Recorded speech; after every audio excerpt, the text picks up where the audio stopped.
Mr. Speaker, the House Committee on Foreign Affairs has broad jurisdiction over national security and foreign policy, peacekeeping and peace enforcement, international law, and the promotion of democracy, and many other critical issues that require its members to be both objective and credible. Members of the Committee on Foreign Affairs represent the United States abroad and are regarded as credible emissaries of American foreign policy. Their words have significant weight in guiding our relations with other countries and are relied upon by world leaders.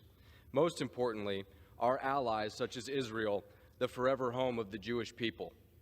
But what happens when a committee member is no longer viewed as a credible emissary of our foreign policy? What if a member is barred from visiting one of our allies because of their prejudiced comments? How can members who are unable to engage with our allies in a constructive manner be considered credible members of the committee? Well, the gentlelady's discriminatory comments disqualified her from traveling to Israel in 2019. Prime Minister of Israel, Benjamin Netanyahu, would not allow Representative Omar to enter, saying, "We respect all political parties in the United States equally. However, we will also respect ourselves. Whoever comes to impose boycotts on us and to deny the legitimacy of the State of Israel, we will not allow them entry."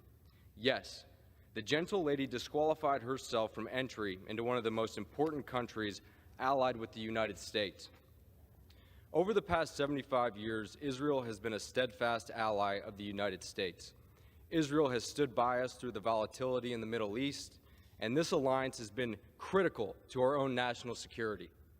How can someone not welcomed by one of our most important allies serve as an emissary of American foreign policy on the Foreign Affairs Committee? And given her biased comments against Israel and against the Jewish people, how can she serve as an objective decision-maker on the committee? Let's take a look at some of the gentlelady's comments.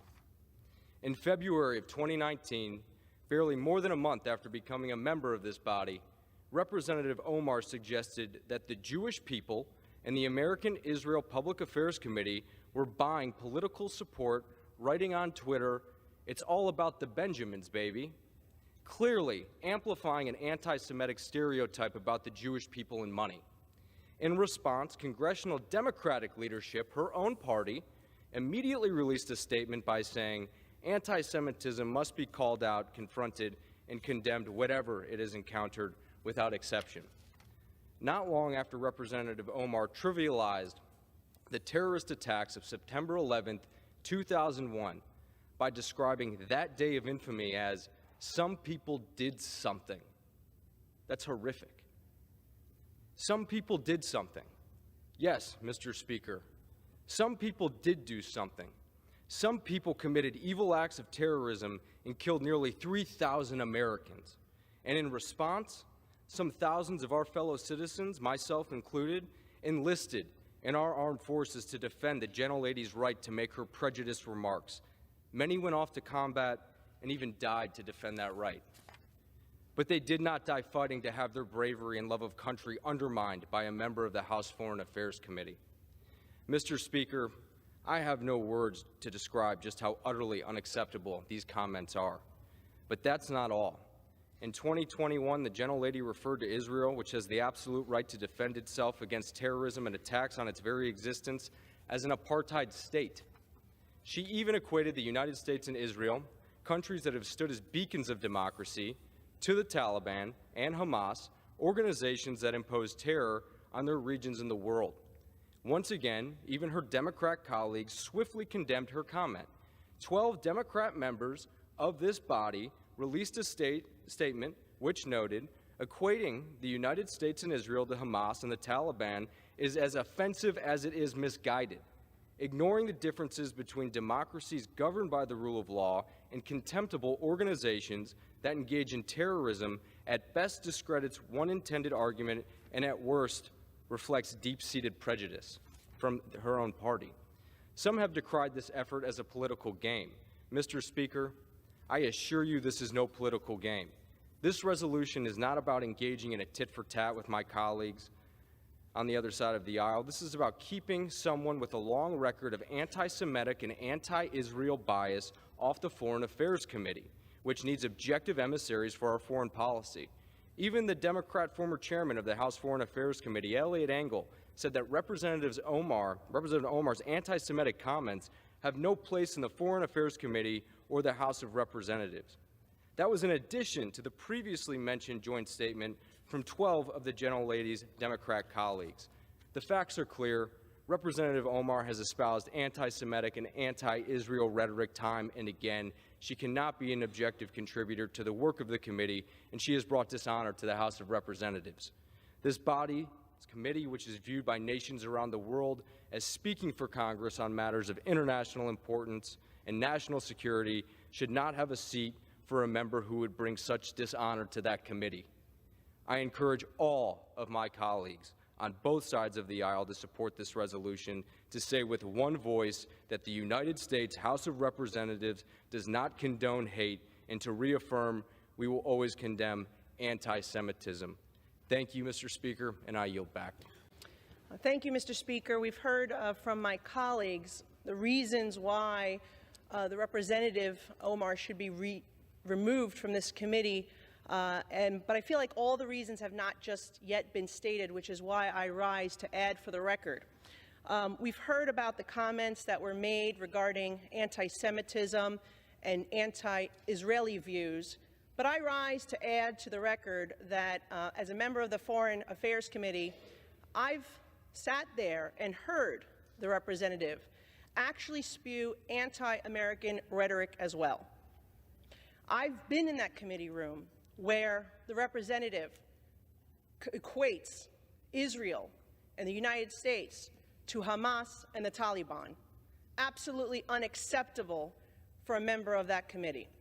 I've also heard the representative equate that it is the United States' fault that there is turmoil in Venezuela. That is not because of the oppressive socialist and communism that has spread throughout Central and South America and Venezuela at the hands of the Maduro and Hugo Chavez regimes. That is unacceptable. And as a New York representative, to hear the representative belittle, to try to diminish the worst terrorist attack on United States soil on September 11, 2001, as some people did something, that is unacceptable as well. And I hold the same standard for this side of the aisle that I do the other, because when another colleague on my side said something about 9/11, I also voted to have her removed from the Education Committee because I thought that was inappropriate. So I'm being consistent here, and I hope my colleagues will do the same to show that this is about consistency and accountability, because we should not have an individual with those views on the committee that is tasked with representing our country and our Congress to foreign nations. I yield back. The gentleman is recognized for 3 minutes. Thank you, Madam Speaker. I rise today to speak in support of House Resolution 76. This is not about vengeance or retribution. It is about accountability. I represent New York's 17th District, home to one of the largest Jewish populations in the country. Between Westchester, Rockland, Putnam, and Dutchess counties, I represent almost 100,000 constituents that practice the Jewish faith. I take the scourge of anti-Semitism very seriously. It is something that must be rooted out in our society, as well as in the halls of Congress. No one who peddles in anti-Semitic activity, behavior, or language should have any right to serve on the House Foreign Affairs Committee, which has an incredibly important role to play in partnering with our strongest ally, the State of Israel. Two of my predecessors, Ben Gilman and Elliot Engel, served as chairs of this important committee. Israel's continued existence as a beacon of liberty, democracy, and peace in the Middle East serves as a model for other nations in the region and is something we should be celebrating, not demeaning. Comments made by members of this body about support for Israel being all about the Benjamins, or that the State of Israel is engaging in apartheid, are appalling, wrong, and disqualifying. Additionally, those who dismiss 9/11 as some people who did something, are you kidding me? It was a terrorist attack. It wasn't some people doing something. or to equate the United States and Israel, both democratic nations, to the Taliban and Hamas, and those who promote the anti-Semitic BDS movement, you're damn right they deserve to be held accountable.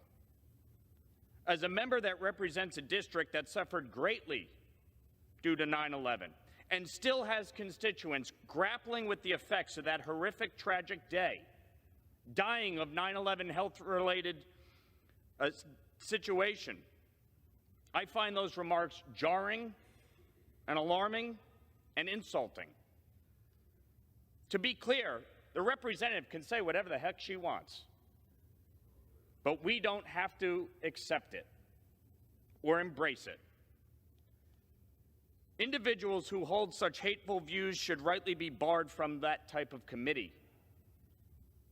We cannot let the poisonous ideology of anti-Semitism permeate into policy decisions that impact the lives of millions of Jews around the world.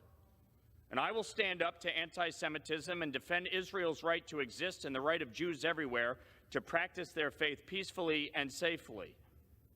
This is not about silencing anyone. The rise in anti-Semitism is significant. Gentleman's time has expired.